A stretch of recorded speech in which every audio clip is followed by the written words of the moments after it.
کفر کے بعد سب سے بڑا گناہ کسی کی دل آزاری ہے۔ جب کوئی دوست تمہیں اپنا راز بتائے تو سمجھ لینا کہ وہ اپنی عزت تمہیں امانت دے رہا ہے اور اس میں کبھی خیانت مت کرنا۔ کسی کا عیب تلاش کرنے والے کی مثال اس مکھی جیسی ہے جو سارا خوبصورت جسم چھوڑ کر زخم پر بیٹھتی ہے۔ وقت اور دولت دو ایسی چیزیں ہیں جو انسان کے اختیار میں نہیں۔ وقت انسان کو مجبور اور دولت انسان کو مغرور بنا دیتی ہے۔ سب سے پہلی عبادت یہ ہے کہ انسان مصیبت میں صبر کر کے اللہ پاک سے مدد کا منتظر رہے۔ کامیابی حوصلوں سے ملتی ہے، حوصلے دوستوں سے ملتے ہیں، دوست مقدروں سے ملتے ہیں اور مقدر انسان خود بناتا ہے۔ 3 چیزیں ایمان کو تباہ کر دیتی ہیں۔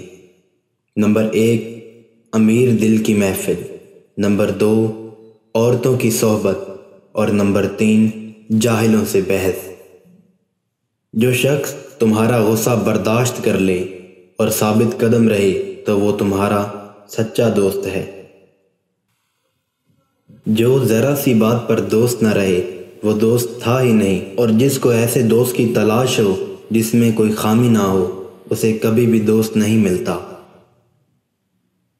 100 دوستوں سے بہتر وہ ایک دشمن ہے جو دل میں نفرت تو رکھتا ہے لیکن منافقت نہیں کرتا۔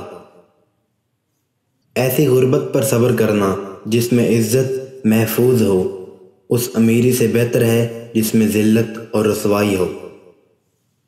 رشتوں کی خوبصورتی ایک دوسرے کی بات کو برداشت کرنے میں ہے۔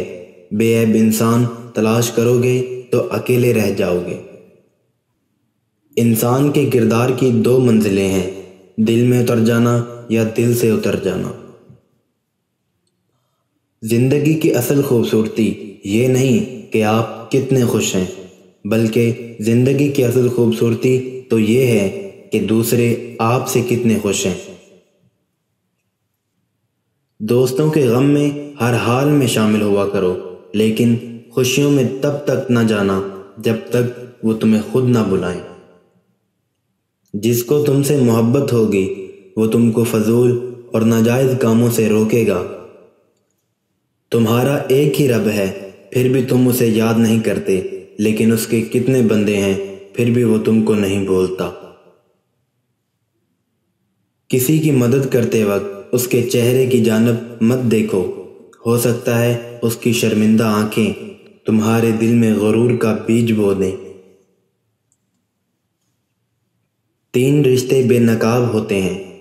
نمبر 1 بڑھاپے میں اولاد، نمبر 2 مصیبت میں دوست، نمبر 3 غربت میں بیوی۔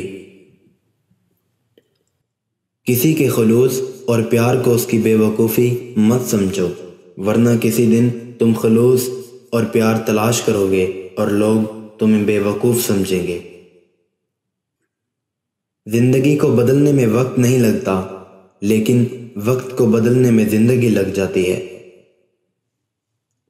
نیک لوگوں کی صحبت سے ہمیشہ بھلائی ہی ملتی ہے، کیونکہ ہوا جب پھولوں سے گزرتی ہے تو وہ بھی خوشبودار ہو جاتی ہے۔